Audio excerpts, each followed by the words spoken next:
La Voz de América presenta.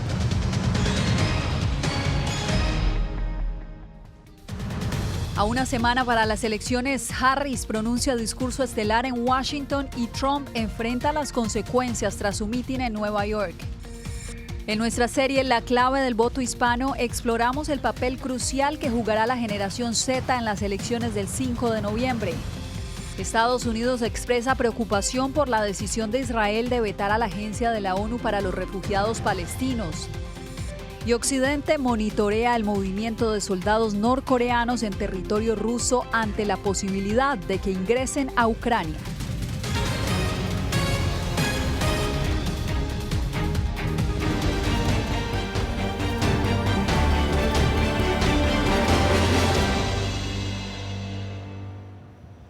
Saludos desde Washington. La carrera por la Casa Blanca entra en su recta final. Hoy Donald Trump se encuentra en Pensilvania, uno de los estados clave, mientras Kamala Harris pronuncia un discurso desde aquí, desde la capital estadounidense, justamente en la Explanada Nacional, el mismo lugar donde Donald Trump hizo su polémica alocución el 6 de enero del 2021. Veamos la historia que nos presenta Jacopo Luzzi. Con solamente una semana para las elecciones y cuando 45 millones de estadounidenses ya han emitido su voto, ambos candidatos realizan sus últimos esfuerzos de esta campaña presidencial. En Washington, frente a la Casa Blanca, Kamala Harris tendrá el discurso de clausura de su campaña en el mismo lugar donde Trump, el 6 de enero de 2021, habló antes del asalto al Capitolio. Para la demócrata, es un momento simbólico para marcar una diferencia con el republicano. ¿O será Donald Trump el que se siente detrás de ese escritorio presidencial y escriba la lista de enemigos contra los que buscará venganza? ¿O seré yo la que trabaje en nombre del pueblo estadounidense como siempre lo he hecho? Entre tanto, Donald Trump hará campaña en Pensilvania, un estado clave que perdió ante el presidente Biden en 2020. El expresidente ha recibido duras críticas tras una letanía de comentarios misóginos y racistas de oradores, incluso definir Puerto Rico como una isla basura durante su mitin del domingo en Nueva York. El expresidente el martes trató de limitar las repercusiones. No creo que nadie haya visto nunca algo parecido a lo que pasó la otra noche en el Madison Square Garden. El amor que había en esa sala era impresionante. Fue como una fiesta de amor, una absoluta fiesta de amor. Trump en su rueda de prensa dijo que Harris es la que está llevando adelante una campaña de odio absoluto. No él. Entre tanto, el lunes, personas sin identificar incendiaron 2 urnas electorales en el estado de Washington, destruyendo cientos de papeletas en lo que un funcionario llamó un ataque directo a la democracia. Hacemos contacto en directo en la Explanada Nacional con Jacopo Luzzi. Jacopo, cerca de las 7 de la noche se espera esta alocución estelar de la vicepresidenta y candidata Kamala Harris. ¿Cuáles son las expectativas en torno a este evento? De hecho, Yasmín, muchas expectativas. Faltan 2 horas, pero realmente se esperan más de 40,000 personas y de hecho toda la ciudad, el centro de la ciudad está bloqueado. Muchas medidas de seguridad por parte de los servicios secretos, además, en particular para garantizar la seguridad de todos los participantes. Ustedes pueden ver, estamos cerca del parque, un ambiente muy animado aquí en Washington mientras se espera el mitin de Kamala Harris en 2 horas. Jacopo, sabemos que tenemos poca señal en este momento. Te agradecemos por esta historia y estaremos atentos al desarrollo de esta noticia. Y justamente esta contienda presidencial, o más bien la decisión del dueño del Washington Post, Jeff Bezos, de no dar un aval a ninguno de los candidatos ha generado que más de 200,000 suscriptores hayan abandonado sus suscripciones en el prestigioso periódico. El número de cancelaciones equivale a alrededor del 8% de la circulación total. La decisión provocó la renuncia de varios columnistas, exeditores como Marty Baron, han señalado que la medida debió ser debatida más a fondo, mientras que Bezos dijo que lo hizo porque le preocupaba que la gente perdiera la confianza en los medios tradicionales y obtuvieran sus noticias en las redes sociales.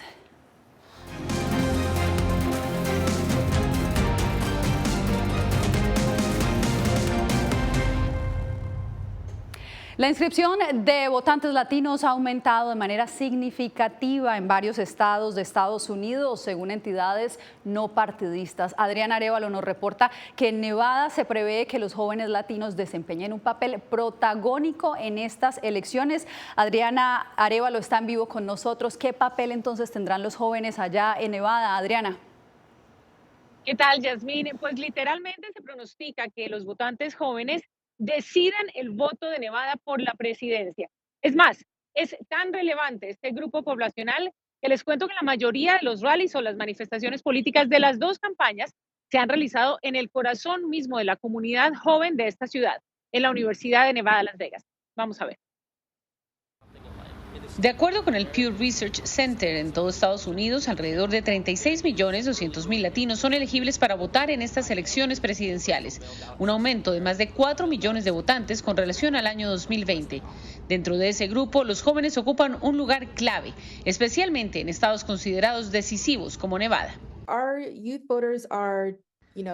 Nuestros votantes jóvenes son únicos porque se están convirtiendo lentamente en el bloque de votantes más grande. Estos son jóvenes que vivieron el 11 de septiembre, han vivido tiroteos en escuelas y han vivido cosas en las que ven cómo el gobierno puede o no ayudar, por lo que aportan una perspectiva realmente sólida a la votación. Y para ganarse el favor de este cotizado grupo de votantes es necesario ingresar a los espacios y plataformas donde ellos consumen la información. Por eso las redes sociales son hoy en día no solo una plataforma más, sino un verdadero espacio de debate público para las campañas. Encuentro en TikTok, he visto bastante en Instagram y les comparto como con mi mamá, con mis amigos, de los debates. Vi también, estuve viendo varios, los vi por YouTube. En el 2020, los votantes latinos representaban el 7.4% del total del electorado. Se pronostica que a los comicios de noviembre ese porcentaje llegue al 14.7%. El voto latino tiene el poder de ser el margen de victoria, tiene el poder de elegir cualquier cosa, desde el presidente hasta aprobar iniciativas de ley que están al final de nuestras papeletas. Los dos candidatos a ocupar la Casa Blanca han visitado varias veces Nevada para hacer campaña y, de acuerdo con los especialistas, será aquel que conquiste a los votantes jóvenes latinos el que logre marcar una diferencia en las urnas el próximo 5 de noviembre. Y las actividades políticas de las dos campañas no se detienen en Nevada. La gira de mujeres de la campaña de Donald Trump trajo hoy a Las Vegas a Lara Trump y a otro grupo de mujeres representantes de la campaña republicana, mientras que los demócratas anunciaron que Kamala Harris regresa a Las Vegas, nada más y nada menos que con el popular grupo musical Maná. Esto será este jueves 31 de octubre, así que como ven, es una semana muy ocupada para los votantes de ambos lados en la isla. Es todo lo que tengo para ustedes desde Las Vegas, Adriana Arévalo. Gracias, Adriana. Y lo dicen los expertos, cada vez que hay elecciones, el voto latino podría hacer la diferencia y eso lo vamos a ver el próximo martes. Bien, y las elecciones de este año también se han convertido en un referendo sobre el aborto en varios estados. En Florida, por ejemplo, actualmente se permite el aborto hasta las 6 semanas de gestación.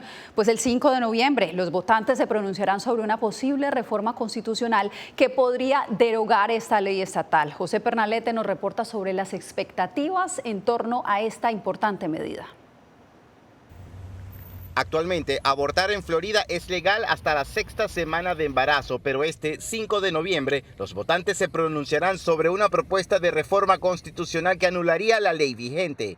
La enmienda 4 dice que ninguna ley prohibirá, penalizará, retrasará o restringirá el aborto antes de la viabilidad o cuando sea necesario para proteger la salud de la paciente, según lo determine el proveedor de atención médica de la paciente. Sectores opuestos a la interrupción del embarazo sostienen que el texto de la enmienda propuesta por Floridians Protecting Freedom en 2023 es confuso. Pero realmente, en términos prácticos, sería una de las leyes de aborto más radicales en todo el país. Camargo dice que la propuesta podría autorizar el aborto de menores de edad sin el consentimiento de sus padres. Además, expertos en ciencias de salud advierten sobre riesgo para la salud de la mujer inherentes al aborto. Quienes impulsan la enmienda destacan que cuentan con el apoyo de 6 de cada 10 latinos católicos en Florida. Porque entienden que el hecho de que yo tome una decisión personal para mí no significa que yo le tengo que imponer esa decisión a otras personas.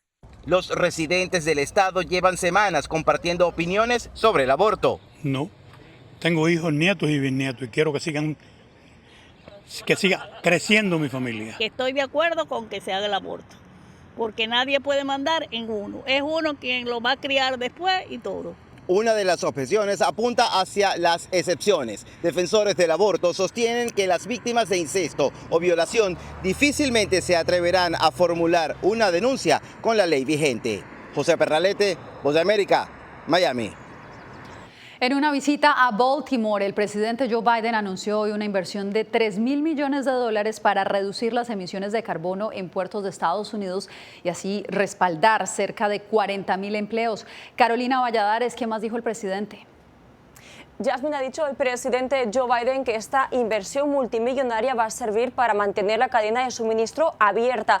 En la costa este estamos hablando específicamente de la importación y exportación de vehículos, también para fortalecer las empresas del país que sigan creciendo y, como dices, de los 40.000 puestos de trabajo que se verán fortalecidos, dice Biden, 2.000 de ellos recaen en el puerto de Baltimore, recordemos, negativamente impactado tras el colapso de ese puente a causa del choque de un buque mercante hace apenas unos meses.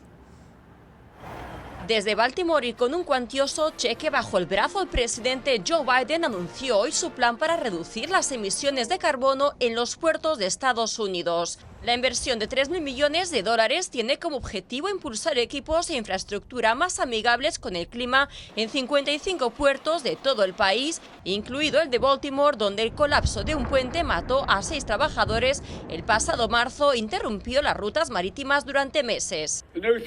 La nueva financiación de $3.000 millones que estamos dando hoy a todos los puertos de Estados Unidos servirá para fortalecer la cadena de suministro, hacer que las empresas estadounidenses sean más competitivas y mantener bajos los precios al consumidor y reducir drásticamente la contaminación de carbono. Según funcionarios, con este anuncio el gobierno federal busca respaldar 40.000 empleos sindicales, 2.000 de ellos en el puerto de Baltimore, uno de los más activos de la costa este y clave para la importación y exportación de vehículos. 2.000 nuevos empleos para estibadores, trabajadores del hierro, ingenieros, electricistas, trabajadores de servicios públicos, trabajadores de todo, mano de obra y mucho más.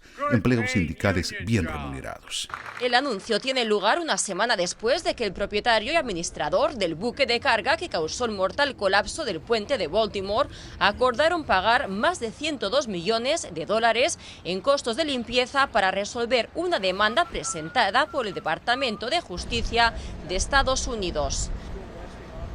Y este anuncio de la administración Biden para promover la energía limpia y fortalecer el mercado laboral pues tiene lugar apenas una semana para que tengan lugar las elecciones presidenciales, unas elecciones en las que tanto Harris como Trump pues siguen empatados.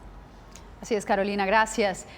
Bien, y la ONU advirtió este martes que la crisis humanitaria en Gaza y Cisjordania podría intensificarse aún más tras la decisión de Israel de prohibir el acceso a su agencia de asistencia humanitaria en Gaza. El gobierno de Estados Unidos ya se pronunció al respecto. Celia Mendoza en vivo con nosotros desde el Departamento de Estado. ¿Qué implicaciones podría tener esta decisión, Celia? Yasmín, esto se une a la carta que ya había sido anunciada por parte del secretario de Estado Anthony Blinken y también quien está a cargo del Departamento de Defensa, Lloyd Austin. Han asegurado que le están dando estos 30 días, pero les preocupa profundamente lo que significa esta nueva ley aprobada por la legislatura en Israel, lo que implica no solamente que no haya ayuda para entrar a Palestina, pero para asistir a las agencias de Naciones Unidas también en Cisjordania y en este territorio de Gaza profundamente marcado por la tragedia que ha hecho, según dicen las Naciones Unidas, esta crisis más profunda, la situación entre Hamás e Israel. Estados Unidos expresó gran preocupación tras la decisión de Israel de prohibir el funcionamiento de UNRWA, la agencia de la ONU encargada de la asistencia humanitaria de la población palestina en Gaza y Cisjordania. Como dijo el secretario en su carta, la implementación de esta legislación podría tener consecuencias según la ley y la política de los Estados Unidos. En los próximos días vamos a dialogar con el gobierno de Israel sobre cómo planean implementarla. Esto mientras el vocero de UNICEF, James Elder, sonó las alarmas desde Ginebra indicando que si UNRWA no puede operar, probablemente se verá el colapso del sistema humanitario en Gaza. Una decisión como esta significa de repente que se ha encontrado una nueva forma de matar niños. El embajador de Israel en la ONU, Danny Danon, defendió la decisión. Estos no son trabajadores humanitarios, son salvajes que se han apoderado de UNRWA, Gaza, y la han transformado en un capítulo de Hamas. Estos atroces escándalos criminales ya no pueden esconderse bajo la alfombra ni ignorarse. Entre tanto, las tensiones crecen en Medio Oriente.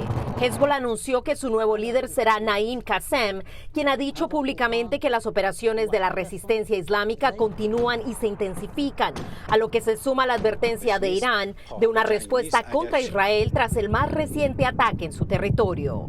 El régimen israelí enfrentará las consecuencias de su error de cálculo sobre el poder, la capacidad y la fuerza de voluntad de la República Islámica de Irán. Por supuesto, nuestro país no demorará ni acelerará su respuesta.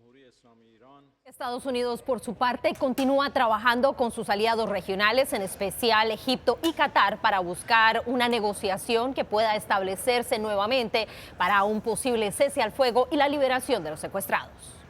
Gracias, Celia. Y ahora pasamos con información de Europa del Este, porque aliados de Ucrania vigilan de cerca el desplazamiento de las fuerzas élite de Corea del Norte en territorio ruso. Este martes hay alerta ante la posibilidad de que puedan cruzar la frontera hacia Ucrania en cualquier momento.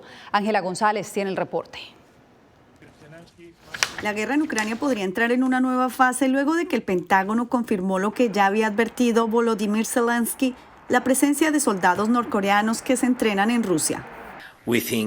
Según la información de inteligencia, creemos que pronto tendrán 12,000 soldados. Esto es, por supuesto, una escalada, y a veces me sorprende mucho que nuestros grandes socios estratégicos digan que no debemos cruzar las líneas rojas e intensificar el conflicto, pero creemos que Rusia sí lo hará. Rusia realizó un ejercicio militar para simular un ataque nuclear masivo que implicó el lanzamiento de misiles balísticos y de crucero. Dado el aumento de las tensiones geopolíticas y la aparición de nuevas amenazas y riesgos externos, es importante contar con fuerzas estratégicas modernas que estén constantemente listas para el uso en combate. Según la OTAN, los soldados norcoreanos en Rusia se mueven hacia la primera línea de combate, y Estados Unidos ha dicho que cualquiera que participe en la guerra será blanco legítimo para los ataques ucranianos y que Washington no impondrá nuevos límites al uso de armas estadounidenses. El presidente finlandés, quien se reunió con el presidente chino, dijo que instó a Xi Jinping a hablar con Vladimir Putin sobre la invasión a Ucrania.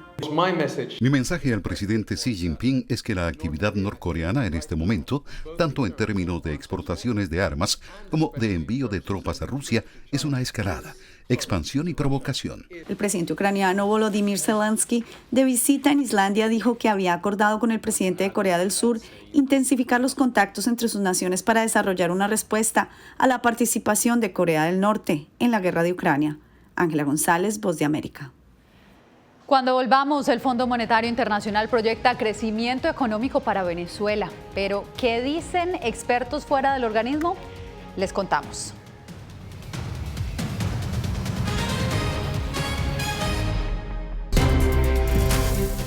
Este martes 5 de noviembre, La Voz de América transmite las elecciones en Estados Unidos. Enlazados en todas nuestras plataformas, siga el paso a paso de estos comicios con los reporteros y corresponsales de La Voz de América.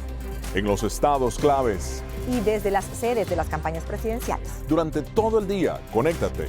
VozDeAmerica.com. Y en la noche no te pierdas en nuestro especial de televisión y multimedia, porque en La Voz de América, la prensa libre importa.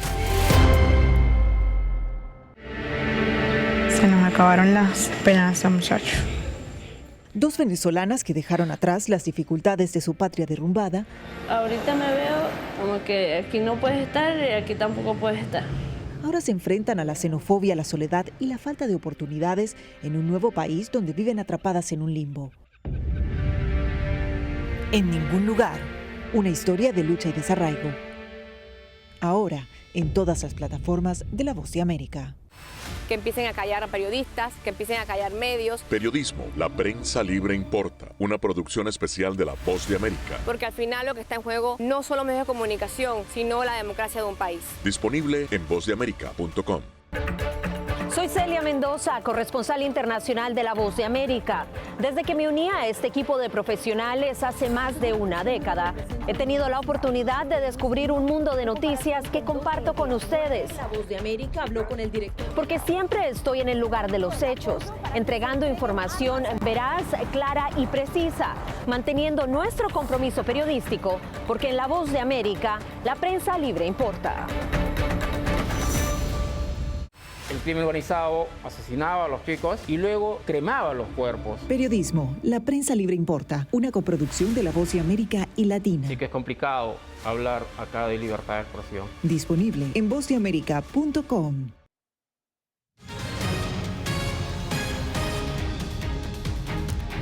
El Fondo Monetario Internacional proyecta un crecimiento económico del 3% para Venezuela hacia finales del 2024. Sin embargo, especialistas consultados por Adriana Núñez advierten que la economía del país petrolero continúa siendo frágil. Economistas comparten la estimación de crecimiento del Producto Interno Bruto para Venezuela este año e incluso dicen que puede llegar a ser cercana al 5%. Pero afirman que aún hay un largo trecho por recorrer para que esa cifra sea percibida por la ciudadanía. La pregunta es si podemos sostener ese número y mejorarlo en el 2025. El FMI calcula que Venezuela podría cerrar 2024 con una inflación de 50%. Un número bajo comparado con lo que se vivió durante la hiperinflación de finales de 2017 y 2021, pero que para el venezolano promedio es difícil de sortear.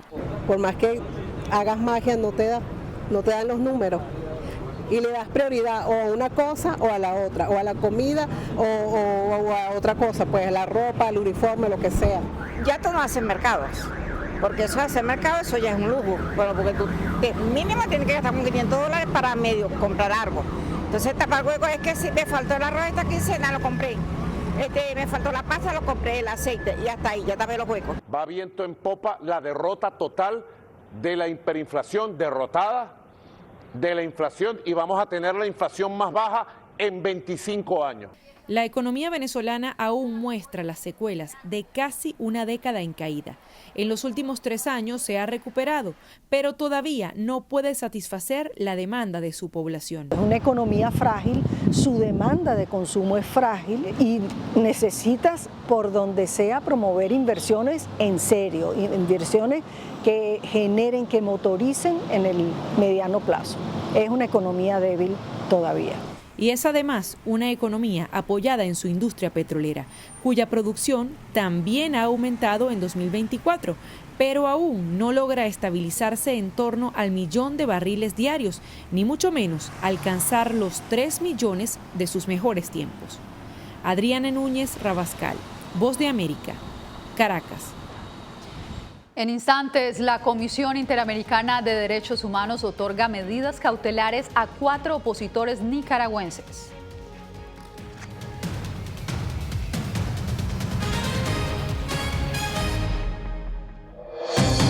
Una elección presidencial que hará historia. La población está ahí, pero no se conecta del todo. Salgan a votar, ¿verdad? Es una oportunidad para nosotros. El papel de la población hispana en Estados Unidos puede ser definitivo. Que haya una oportunidad de empleo para nuestras mujeres, los hombres. Tienen que venir como debe un reglamento. Descubre con los periodistas de La Voz de América la clave del voto hispano. Este es uno de los estados decisivos en todas nuestras plataformas.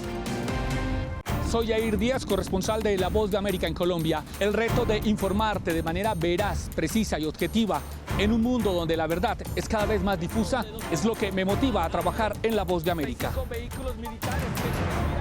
Desde las calles de Bogotá, desde donde ocurren las noticias que más te impactan, te informamos de manera independiente para que, con base en hechos, te formes tu propia opinión, porque en La Voz de América, la prensa libre importa. Nosotros no somos ninguna oposición.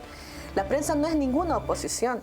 Periodismo, la prensa libre importa. Entonces hay un poco de tema también de amenazas, ¿no? Disponible en vozdeamerica.com. Soy Eugenio Eugenia Sagastume, corresponsal de La Voz de América en Guatemala. En el epicentro de los grandes retos, los sucesos locales desde mi país impactan a todas las naciones de la región. Con diversidad de perspectivas, acercamos a nuestras audiencias a situaciones tan complejas como la masiva migración, el crimen organizado transnacional y la situación política y social de Guatemala. En un lenguaje simple, con precisión, te conectamos con la realidad de todo el hemisferio, porque en La Voz de América, la prensa libre importa. Hay un dicho sobre Chile. Periodismo, la prensa libre importa, una coproducción de La Voz de América y Mega Noticias. En Chile hay libertad de expresión, pero que no hay donde expresarla. Disponible en vozdeamerica.com.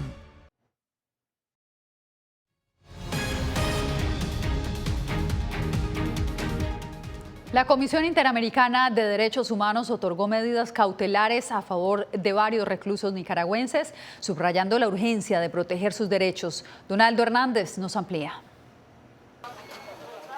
En Nicaragua, 4 opositores más se encuentran en condición de paradero desconocido, según la Comisión Interamericana de Derechos Humanos, que otorgó medidas cautelares ante el riesgo que corren sus vidas. La Comisión Interamericana de Derechos Humanos otorgó medidas cautelares a favor de Gerson Celedón, Evelyn Matus, Lesbia Gutiérrez y Carmen Sáez, tras considerar que se encuentran en una situación de gravedad y urgencia. El gobierno de Nicaragua no se ha referido a esta resolución de la Comisión Interamericana. Actualmente en Nicaragua hay 9 personas con paradero desconocido, de acuerdo con organismos defensores de derechos humanos.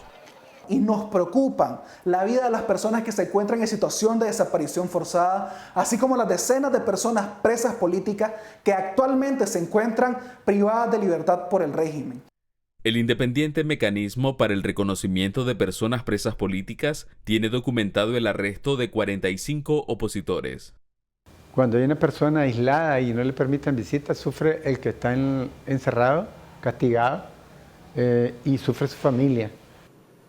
Las medidas cautelares implican solicitar al Estado de Nicaragua que determine la situación y paradero de las personas beneficiarias para proteger sus derechos a la vida e integridad personal.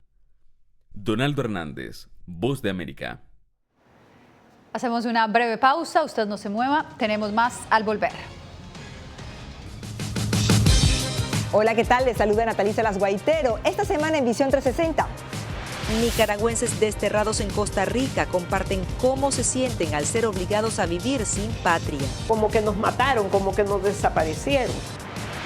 Visitamos el Museo Postal de Estados Unidos, un lugar que alberga miles de curiosidades que cuentan la historia del correo en el mundo.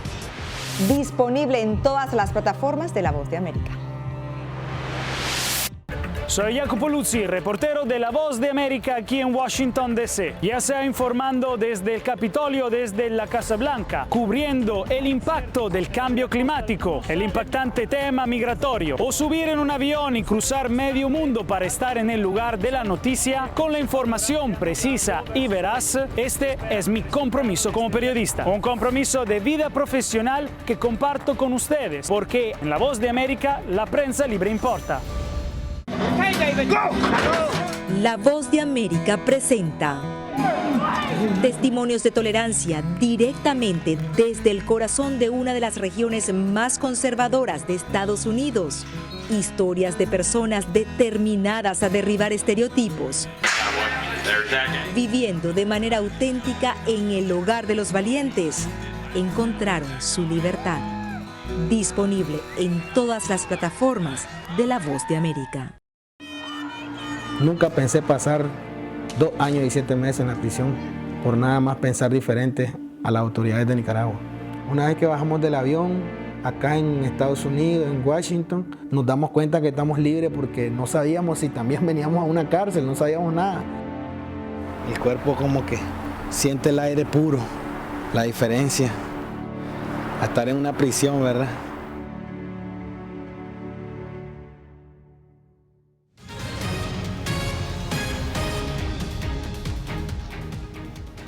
Regresamos para concluir esta edición con la noticia de que los españoles Rodri y Aitana Bonmatí se han consagrado como los mejores del fútbol mundial, llevándose el Balón de Oro en sus respectivas categorías.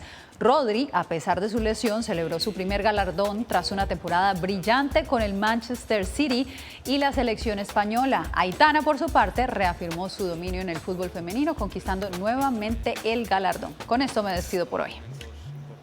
Con goles importantes y sinceramente no pensé que podría repetir, ¿no? Hay momentos en el fútbol que esos momentos puntuales dije, yo creo que